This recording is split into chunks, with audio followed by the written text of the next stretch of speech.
നമസ്കാരം. മുട്ടുമേൽ ദേവസ്ഥാന മഠാധിപതി സുജിത്താണ് സംസാരിക്കുന്നത്.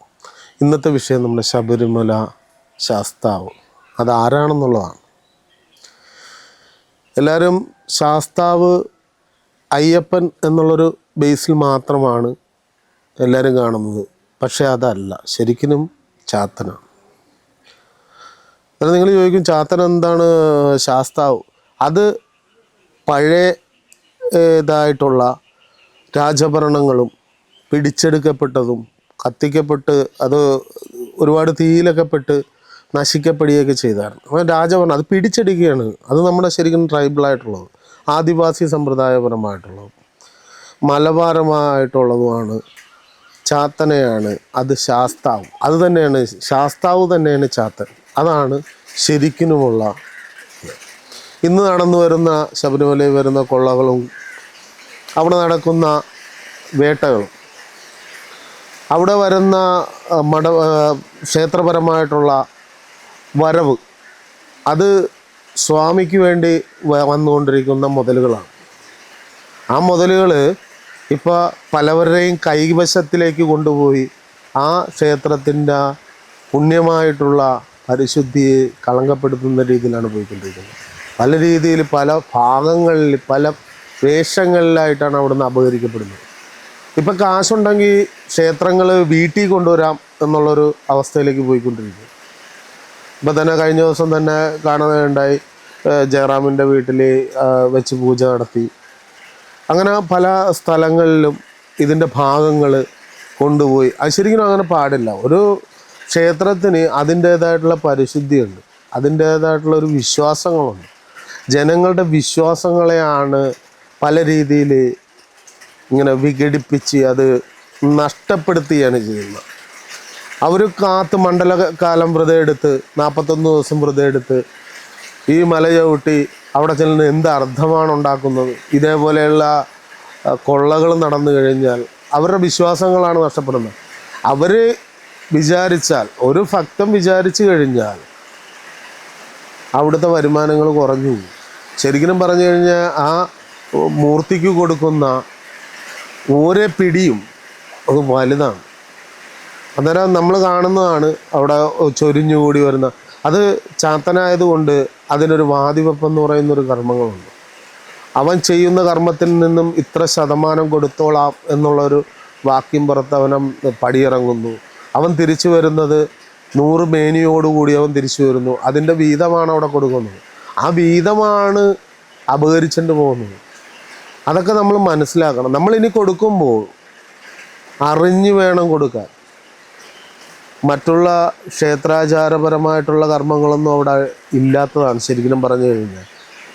അവിടെ അരവണ, പായസം, അങ്ങനെയുള്ള കാര്യങ്ങൾ നിങ്ങൾ കൊണ്ടുപോകുന്ന ഓരോ കെട്ടുമുറുക്കി പോകുന്നതിലും അതിനുള്ള കാര്യങ്ങൾ നിങ്ങൾ നേദ്യപരമായിട്ടുള്ള കാര്യങ്ങളെല്ലാം കൊണ്ടുപോകുന്നുണ്ടോ?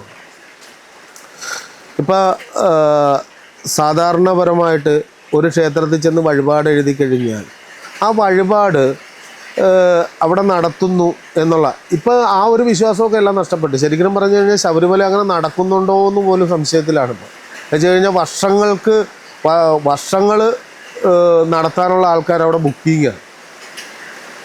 ഇതൊക്കെ എല്ലാം ഓരോ വലിയ അതിൻ്റേതായിട്ടുള്ള കുറേ ആൾക്കാർ അത് കൈവശപ്പെടുത്തി വെച്ചിരിക്കുന്നു. അത് ശരിക്കും ആദിവാസി സമ്പ്രദായപരമായിട്ട് അത് മലയരന്മാരും അവരുടെ കയ്യിലിരുന്ന് വെച്ചത് അവർക്ക് നഷ്ടപ്പെട്ടു. അവരുടെ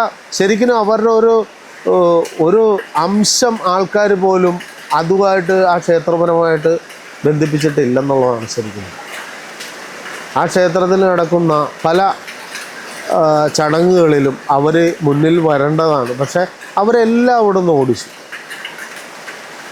തിരുവാഭരണം കൊണ്ടുവരുന്നു. ഇപ്പോഴും തിരുവാഭരണം കൊണ്ടുവരുമ്പോൾ അതിനകത്ത് ഒരു ആദിവാസി ഉണ്ട്.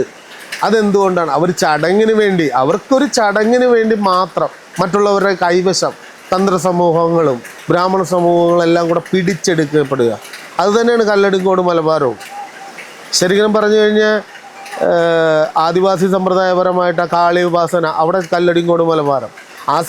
ആ നടക്കുന്ന സ്ഥലത്തിൻ്റെ കഥകളാണ് കാന്താര എന്ന് പറയുന്ന സിനിമയിൽ വന്നിരിക്കുന്നത്. ശരിക്കും ശരിക്കും കർണാടകയിൽ നടന്ന സംഭവമാണെന്നാണ് പറയുന്നത്. ശരിക്കും അല്ല, ശുദ്ധ മണ്ടത്തരമാണ്. ശരിക്കും നമ്മുടെ കേരളത്തിൻ്റെ സ്വത്ത് തന്നെയാണ് ഈ പറഞ്ഞിരിക്കുന്ന കല്ലടിങ്കോട് മലബാരത്തിലെ കഥ. അവർ കാന്താരയായിട്ടും നീലിയ, ഇതൊക്കെ അവരുടെ ചിത്രീകരണത്തിൽ കുറേ തെറ്റുകൾ വന്നിട്ടുണ്ട്. അതിൻ്റെയൊക്കെ അവർക്ക് അനുഭവങ്ങളുണ്ട് അവർക്ക്. അതേപോലെ തന്നെ ശബരിമലയിൽ നിന്ന് എടുത്തത്, അതിനൊക്കെ കൃത്യമായിട്ട് അവർ എണ്ണി അവരുടെ കുടുംബം കണക്ക് ചോദിക്കേണ്ടി വരും. അതിനെക്കുറിച്ച് ശരിക്കും പഠിച്ചവർക്കറിയാം ആ ശബരിമലയിലെ ചടങ്ങും അവിടുത്തെ കർമ്മങ്ങളും എന്താണെന്നുള്ളത്. അതൊന്നും പുറത്തു വരാതിരിക്കാൻ വേണ്ടി പല രീതിയിൽ മുഖം മൂടി വെച്ചതുപോലെ തന്നെ അതിനെ മൂടി മറച്ചു വെച്ചിരിക്കുകയാണ്. നമ്മൾ മനസ്സിലാക്കണം, ശരിക്കും പൂർവ ആചാരപ്രകാരം തന്ത്രപരമായിട്ട് കർമ്മങ്ങൾ കൊണ്ടുപോകുന്ന ആ സ്ഥലം ഇപ്പം മന്ത്രദീക്ഷയിലേക്ക് കൊണ്ടുപോകുക എന്നുള്ളതാണ് ശരിക്കും. എന്തും നമുക്ക് മനസ്സിലാക്കാം. ഇങ്ങനെ പോയി കഴിഞ്ഞാൽ ശബരിമലയിൽ അയ്യപ്പൻ പോലും അവിടെ ഉണ്ടായില്ലെന്നുള്ളതാണ് ശരിക്കും പറയുന്നത്. അത് ശരിക്കും നമ്മൾ പോകുന്നവർക്ക് ശരിക്കും അറിയാം. കാശുള്ളവന് മുന്നിൽ നിന്ന് ഓടാം, കാശില്ലാത്തവന് ആ ഏരിയയിൽ പോലും അതിൻ്റെ പരിസരത്ത് പോലും അടുപ്പിക്കില്ല, വലിച്ച് മാറ്റി. എന്തിന് നല്ല ഈ വരുന്ന അയ്യപ്പ ഭക്തന്മാർ വ്രതയെടുത്തും കഷ്ടപ്പെട്ടും അതിനു വേണ്ടി സ്വരുക്കൂട്ടിയൊക്കെയാണ് അവർ വരുന്നത്. അങ്ങനെ അതിൻ്റേതായിട്ടുള്ള ഒരു മാനുഷിക കടമകൾ അവിടെയുള്ള നമ്മളെ ഓരോ എടുത്ത് രാഷ്ട്രീയപരമായിട്ടൊന്നും നമ്മൾ പറയുന്നില്ല ഇതിനകത്ത്. വെച്ച് കഴിഞ്ഞാൽ എല്ലാ രാഷ്ട്രീയക്കാരും പല രീതിയിൽ ചെയ്യുന്നുണ്ട്. അന്നേരം അതിൻ്റേതായിട്ടുള്ള ആ ഒരു ബുദ്ധിമുട്ട് അവിടെ അനുഭവപ്പെടുന്നുണ്ട്. ഇപ്പം സ്ത്രീ വിഷയം അവിടെ വന്നു, അങ്ങനെയുള്ള പല വിഷയങ്ങളും അവിടെ വരുന്നു. അന്നേരം അവിടെ അതിൻ്റെ പുണ്യസ്ഥലം അത് വലിച്ചു കീറപ്പെടും. ശരിക്കും പറഞ്ഞു കഴിഞ്ഞാൽ അത് അറിവുള്ളവരുടെ കയ്യിലിരിക്കേണ്ട മുതലാണ്. അത് സൂക്ഷിക്കേണ്ടതാണ്, സംരക്ഷിക്കേണ്ടതാണ്. അത് നമ്മൾ ഓരോരുത്തരും അത് അറിഞ്ഞിരിക്കേണ്ടതാണ്. അതിൻ്റെ സംരക്ഷണം ഉണ്ടെങ്കിൽ മാത്രമേ അതിൻ്റെ പവിത്രതകൾ അവിടെ ഉണ്ടാവുകയുള്ളൂ. അന്നേരം നമ്മളത് കൃത്യമായിട്ട് മനസ്സിലാക്കിയിരിക്കണം.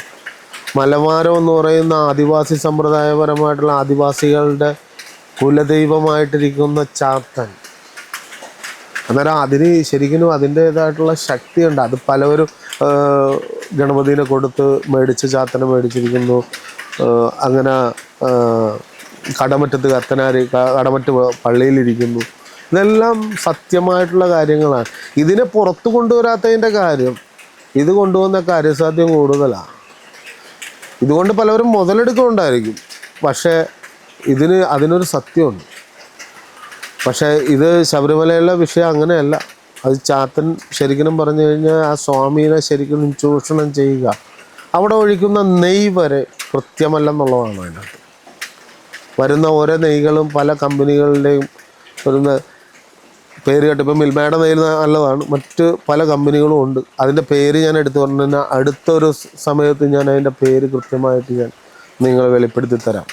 അതെന്താണെന്നും അതിൻ്റെ പ്രശ്നങ്ങൾ എന്താണെന്നും. ശരിക്കും മൃഗക്കൊഴുപ്പ് കയറ്റി ഉണ്ടാക്കിയെടുക്കുന്നതാണ്. അതൊക്കെ നമ്മൾ മനസ്സിലാക്കണം. നമ്മൾ ശബരിമലയിൽ പോകുമ്പോൾ നല്ല നെയ്യ് നോക്കി മേടിച്ച് നന്നായിട്ട് വ്രതശുദ്ധിയോടുകൂടി ശബരിമല എടുത്ത് പോയാൽ നിങ്ങളുടെ കാര്യസാധ്യം ഉണ്ടാവും. അത് തന്നെ ചാത്തക്ഷേത്രങ്ങളെല്ലാം ശാസ്താവാണല്ലോ, എല്ലാം ബാലശാസ്താവ് അയ്യപ്പൻ. അന്നേരം ഇനിയെങ്കിലും നമ്മൾ അറിഞ്ഞ് ഒരു നേദ്യപരമായിട്ട് കൊടുക്കാൻ പഠിക്കുക നമ്മൾ. അന്നേരം അവിടെ ഉയർച്ചയുണ്ടാവും. ഈ കട്ടും പിടിച്ചുപറിയൊന്നും ഉണ്ടാകുകയില്ല. ഭഗവാൻ ഇതൊന്നും വേണ്ട. ഭഗവാന് സമാധാനമാണ് വലുത്. അവിടെ സമാധാനം കൊടുക്കുകയില്ല. സ്വസ്ഥമായിട്ടിരിക്കുന്നതായിട്ടുള്ള മൂർത്തികളെ അവിടെ സ്വസ്ഥതക്കേട് വരുത്തുന്ന രീതിയിൽ പല രീതിയിൽ ചൂഷണം ചെയ്യുന്നൊരു കാലഘട്ടമാണ്. ഇനിയെങ്കിലും നമ്മൾ ബോധവാന്മാരായിട്ട് പോകണം. ഇനിയെല്ലാം മനസ്സിലാക്കിയിരിക്കണം. അങ്ങനെ വേണം നമ്മൾ ഭക്തിയോടുകൂടിയും ശക്തിയോടുകൂടിയും നമ്മളെല്ലാവരും ഒരു കൈയായിട്ട് നിൽക്കുക. നമസ്തേ.